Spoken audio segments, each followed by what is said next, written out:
बच्चों, welcome to the channel पढ़ंतु। आज हम बात करने वाले हैं एम्ब्रियो सैक ये टॉपिक के बारे में। बच्चों, एम्ब्रियो सैक को फीमेल गैमेटोफाइट भी कहते हैं। अब ऐसा क्यों कहते हैं?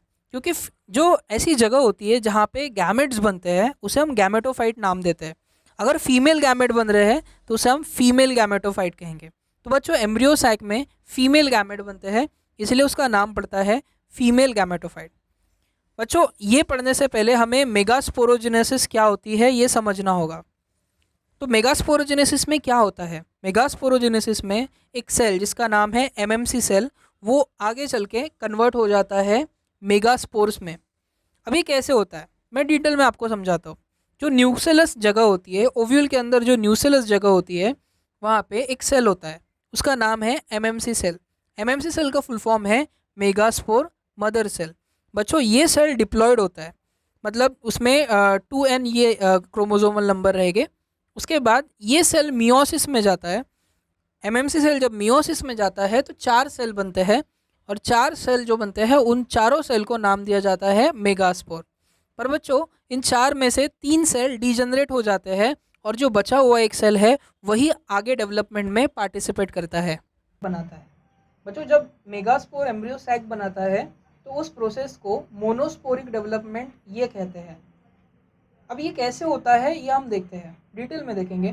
तो जो मेगास्पोर होता है उसके न्यूक्लियस में डिवीजन होता है। तो याद रखना, डेवलपमेंट में यहाँ पे न्यूक्लियस में डिवीजन होगा, जिसे हम न्यूक्लियर डिवीजन कहते हैं। अब मेगास्पोर के न्यूक्लियस में माइटोसिस होती है। अब जब न्यूक्लियस में माइटोसिस 1 होती है तो न्यूक्लियस 2 हो जाते हैं। फिर जब दूसरी माइटोसिस होती है तब न्यूक्लियस 4 हो जाते हैं, और जब तीसरी बार माइटोसिस होती है तो न्यूक्लियस बन जाते हैं 8।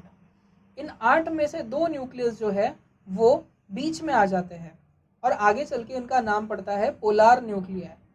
बट जो ऊपर के 3 और नीचे के 3 न्यूक्लियस है उनमें धीरे धीरे करके सेल मेम्ब्रेन आने लगती है, और जब सेल मेम्ब्रेन आ जाती है तो उसके बाद वो आगे डेवलपमेंट में जाते हैं, और जो ऊपर के 3 सेल है वो बनाते हैं एंटीपोडाल सेल, वो एंटीपोडाल सेल बन जाते हैं। और जो नीचे के 3 सेल है उनमें से साइड के जो 2 सेल होते हैं वो बनते हैं सिनर्जिड सेल, और जो बीच वाला जो सेल होता है वो बन जाता है एक्स सेल। तो बच्चों, ये फाइनली बन जाता है एम्ब्रियो सैक का स्ट्रक्चर, जिसके अंदर आप देख सकते हो कि ऊपर में 3 एंटीपोडाल सेल होते हैं, बीच में 2 पोलार न्यूक्लिया होते हैं, और जो नीचे में 3 सेल थे उनमें से 2 सिनर्जिड सेल होते हैं, और एक जो बीच में है वो एग सेल होता है।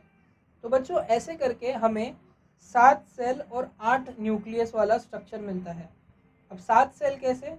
3 एंटीपोडाल सेल और 3 में से 2 सिनर्जिड सेल और एक एक्स सेल, ये 6 हो गए। और जो पूरा कंप्लीट पोलार न्यूक्लियर जिसके अंदर है वो जो बड़ा सेल है वो हो जाता है एक सेल, तो 7 सेल हो गए। और जो न्यूक्लियस अगर आप काउंट करोगे तो आपको मिलेंगे 8। तो ऐसे 7 सेल और 8 न्यूक्लियर स्ट्रक्चर हमें मिलता है। यहाँ पे हमारा हो जाता है एम्ब्रियो सैक टॉपिक ये ख़त्म। तो मिलता है अगले टॉपिक में, तब तक के लिए thank you. Subscribe to the channel ताकि आप आगे के अपडेट्स भी ले सकें।